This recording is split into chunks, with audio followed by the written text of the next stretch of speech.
विधान के अनुसार काली पूजा कमेटी की तरफ से खूंटी पूजा की गई। राज्य के मंत्री मलय घटक ने विधि विधान द्वारा यह पूजा मंत्र उच्चारण के माध्यम से खूंटी पूजा की शुरुआत की। अपकार गार्डन काली पूजा कमेटी के सदस्य अभी से काली पूजा की तैयारियों में लग चुके हैं।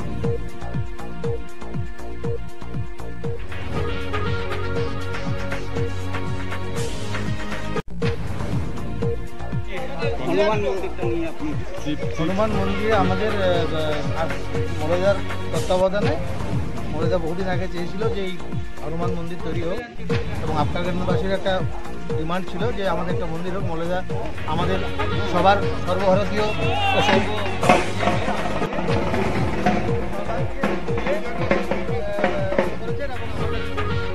দুর্গাপূজার চেয়ারম্যান উনি বরাবরে এবং উনি আমাদের লোকাল গার্জেন এবং উনি খুঁটি পুজো করলেন তথা আজকে এই হনুমান মন্দির তথা ওটা বহুদিনের প্রতীক আমাদের প্রতি কী বলবো ওটাকে আশা সেটাকে পূর্ণ হলো এবং আপকার গার্ডেনবাসীর একটা পুজোর জায়গা হলো। উনি সর্বদাই আমাদের সঙ্গে থাকেন এবং উনি থাকবেন, ওনাকে নিয়ে আমাদের পথ চলা শুরু হলো এবং চলবে আগামী পুজোটা ওনার হাত দিয়ে হলো এবং আপকার গার্ডেনবাসীর বহুদিনের ইচ্ছা যে এবারে করোনা কিভাবে পুজোটা করবেন, কি আশা সরকার গভর্নমেন্ট আমাদের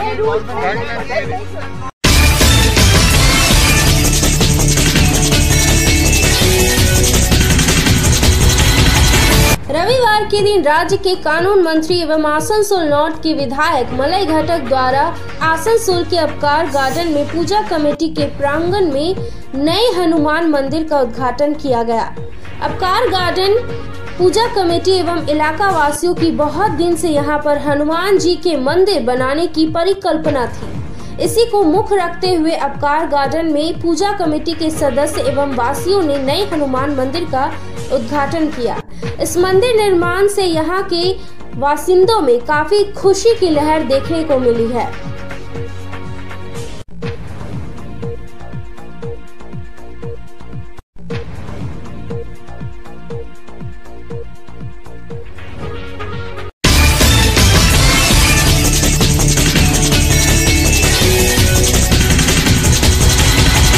स्वतंत्रता दिवस बाहर घूमने का दिन नहीं है। सीपीएम नेता सुजन चक्रवर्ती ने मुख्यमंत्री पर तंज कसा है। उन्होंने रविवार को संवाददाताओं से कहा कि मुख्यमंत्री के लिए एक चाय पार्टी के दौरान राजभवन में स्वतंत्रता दिवस पर अनुपस्थित रहना कभी भी वांछनीय नहीं था। मुख्यमंत्री ने केवल राजनीति करना सीखा है, कुछ और नहीं सीखा। इसके अलावा यह राज्य के लोगों के लिए साबित हो गया है कि राज्य में कोई प्रशासनिक अधिकारी नहीं है। लाल स्वयंसेवक राज्य में भयावह स्थिति में सीपीएम पार्टी की ओर से काम कर रहे हैं। कोरोना संक्रमण को रोकने के लिए शहर के विभिन्न क्षेत्रों में स्वच्छता को लागू किया गया है। साथ ही तथ्य यह है कि कोरोना संक्रमण की संख्या में वृद्धि नहीं हो सकती है। इस तरह के उपाय टीम द्वारा किए गए हैं। बोले क्यों नहीं, হোম সেক্রেটারি বলে কেউ নেই, ডিজি পুলিশ কমিশনার বলে কেউ নেই, তাদের নিমন্ত্রণ 5টায়, তারা 5টায় গেলেন না। তারা মুখ্যমন্ত্রীর সঙ্গে মুখ্যমন্ত্রীর বাহিনীর মতন তারা দুপুরবেলায় হাজির হলেন অনাহুতভাবে, অযাচিতভাবে। মুখ্যমন্ত্রীর কাছে তার রাজনীতি করতে আধিকারিকদের কি সেখানে? বরং মুখ্যমন্ত্রী প্রমাণ করলেন যে এ রাজ্যে chief secretary, home secretary, DG অথবা পুলিশ কমিশনার বলে কেউ নেই, যে কথা আমরা বারবার বলছিলাম। এ বলে কেউ নেই। যারা আছেন তারা মুখ্যমন্ত্রীর ভেক ধরা পার্টি, মুখ্যমন্ত্রীর পিছনে ফেক খাটা পার্টি এবং আটি বাঁধা এক বাহিনী। এর চাইতে বেশি যদি কিছু বলা যায় না। এদের স্বাধীন কোনো মনোভাব, প্রশাসনিক কোনো মনোভাব নেই। এরা দাদার ইচ্ছায় বা দিদির ইচ্ছায় কর্মের মতন করে চলছেন। এটা খুব দুর্ভাগ্য।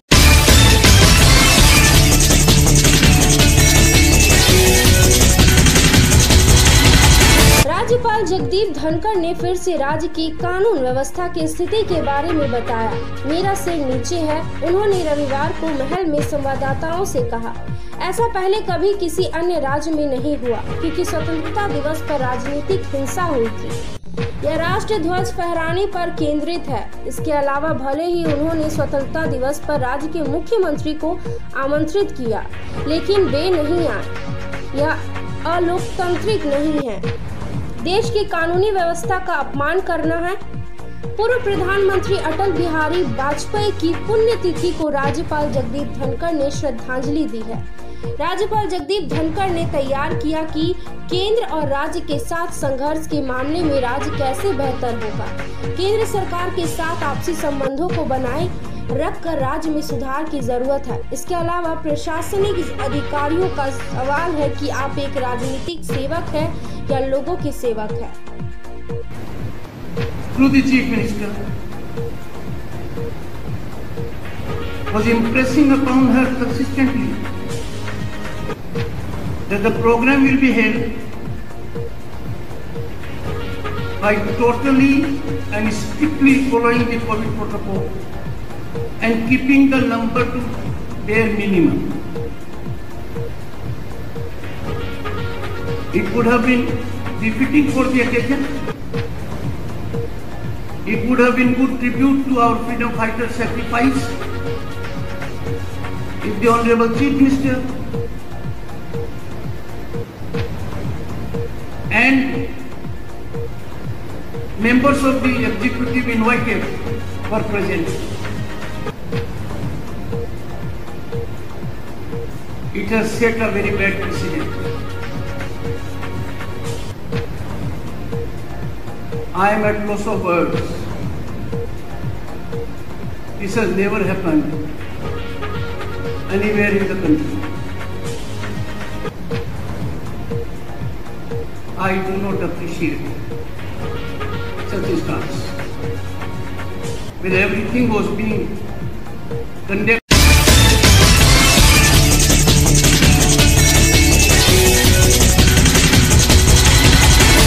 राज्य में अगले साल विधानसभा चुनाव होंगे। जैसे जैसे वोट पास होते हैं, तृणमूल कांग्रेस के पैरों तले जमीन खिसक रही है। तृणमूल कांग्रेस और अधिक हिंसक होती जा रही है। भाजपा के केंद्रीय सचिव राहुल सिन्हा ने रविवार को एक वीडियो संदेश में ऐसी टिप्पणी की। उन्होंने कहा कि राज्य में भाजपा कार्यकर्ताओं पर तृणमूल कांग्रेस का हमला जारी था। इसके अलावा भारतीय जनता पार्टी को भाजपा कार्यकर्ताओं की हत्या से कभी नहीं रोका जा सकता है। জাতীয় পতাকা উত্তোলনের কারণে কোন মানুষকে কেউ খুন করতে পারে? আজকে এমন অবস্থায় পৌঁছেছে যে খুনের রাজনীতি, রক্ত দিয়ে হোলি খেলার রাজনীতি তৃণমূল শুরু করেছে। যে তৃণমূল বাংলার মানুষকে কথা দিয়েছিল যে বদলা নয় বদল চাই, আজকে বদলাকেই ওরা প্রথম প্রাধান্য দিয়েছে।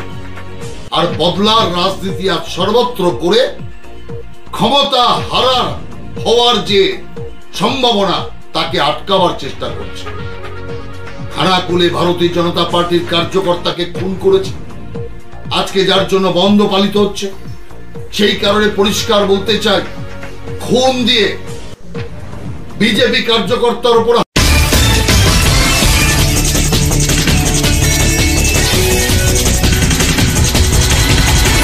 कोलकाता का अर्थ है दुर्गा पूजा।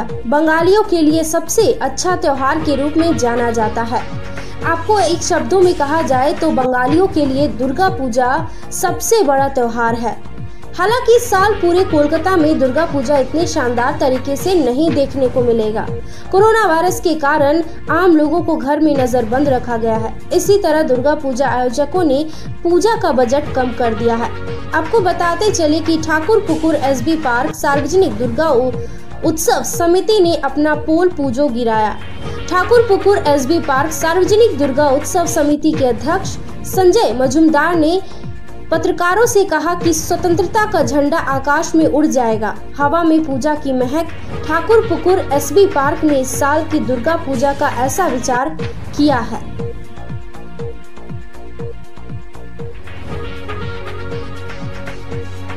স্বাধীনতার পতাকা উড়বে আকাশে, পুজোর গন্ধ বাতাসে, এটাই আমাদের ট্যাগলাইন ছিল। আমরা এবছর পুজোটা করছি সম্পূর্ণ বিধি মেনে, সরকারি বিধি মেনে। এবং আপনারা দেখলেন যে ওই মায়ের তৃণায়ন থেকে স্যানিটাইজার দেওয়া হচ্ছে। তো আমাদের বিশ্বাস এবং আমরা আশা করছি মা যেমন মহিষাসুরকে বধ করেছিলেন,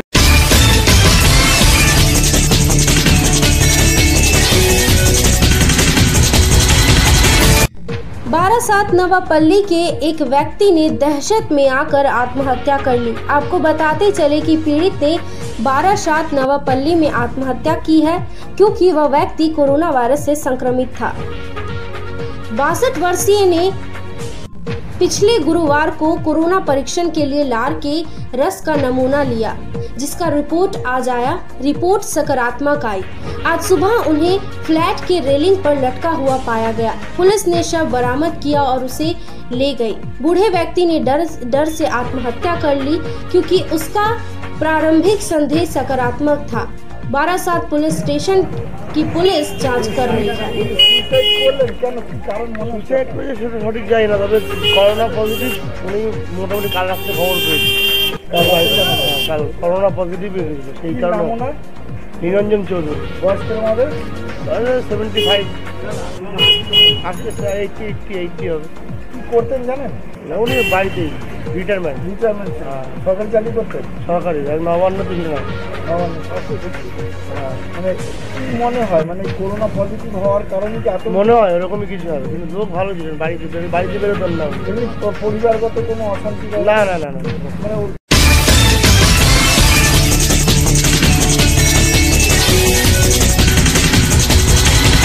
बॉलीवुड अभिनेता सुशांत सिंह राजपूत के पारिवारिक वकील विकास सिंह ने दावा किया है कि उनकी ऑटोप्सी रिपोर्ट में उनकी मौत का समय नहीं लिखा गया है।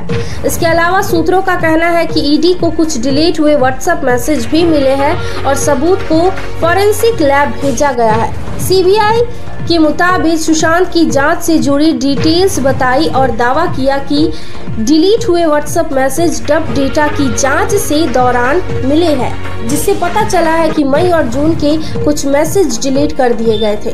सीबीआई ने इलेक्ट्रॉनिक उपकरण को भी जब्त कर लिया है, जिसमें प्रमुख संदिग्धों को डिलीट हुए व्हाट्सएप मैसेज को पुनः प्राप्त करने के लिए फॉरेंसिक लैब भेजा गया है। आरोपियों के फोन भी जब्त कर लिए गए हैं। इसी बीच सुशांत के पारिवारिक वकील ने पोस्टमार्टम रिपोर्ट में एक बड़ी खामी का खुलासा किया है। उन्होंने कहा, मैंने जो पोस्टमार्टम रिपोर्ट देखी है उसमें मौत के समय का उल्लेख नहीं किया गया है, जो एक महत्वपूर्ण डिटेल है। क्या उसे मारने के बाद फांसी पर लटका दिया गया था या वह फांसी से लटक कर मर गया? ये चीज मौत के समय से स्पष्ट हो सकती है।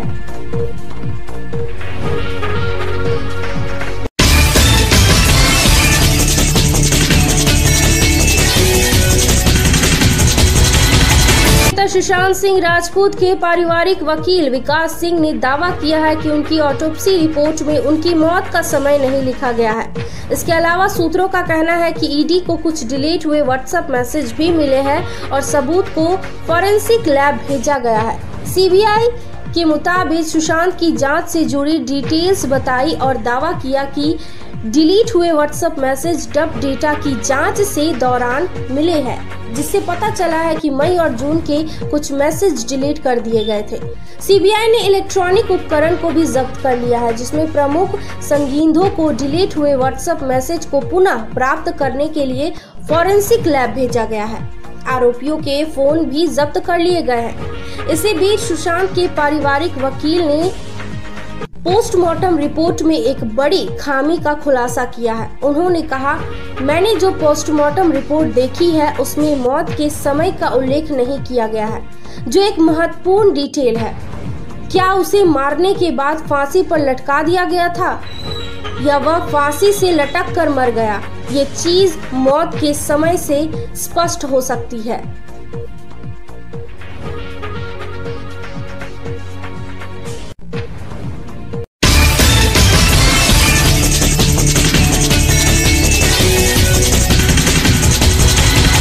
भारतीय कप्तान महेंद्र सिंह धोनी ने इंटरनेशनल क्रिकेट को अलविदा कह दिया है। आपको बताते चले कि शनिवार शाम 7:29 पर धोनी ने इंस्टाग्राम पर एक वीडियो डालकर अपने संन्यास की घोषणा की है।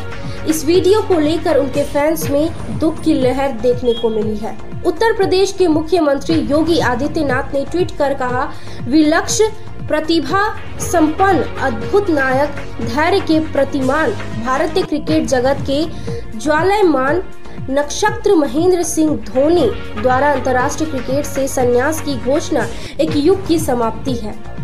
आपने सदैव भारत का मान बढ़ाया है। आप युवाओं की प्रेरणा है। नवीन पारी के लिए मेरी शुभेच्छाएं हैं। इसके अलावा सीएम योगी ने सुरेश रैना के संन्यास पर भी ट्वीट के जरिए अपनी प्रतिक्रिया दी है। योगी ने लिखा है कि भारतीय क्रिकेट को अपनी आभा से उष्मित करने वाले महान खिलाड़ी उत्तर प्रदेश के रतन सुरेश रैना का खेल जीवन उपलब्धियों से पूरित रहा है। आपका धैर्य, आपका समर्पण भाव प्रेरणास्पद है। उत्तर प्रदेश सहित पूरे देश को आप पर गर्व है। जीवन की नई पारी के लिए मंगलमय कामनाएं।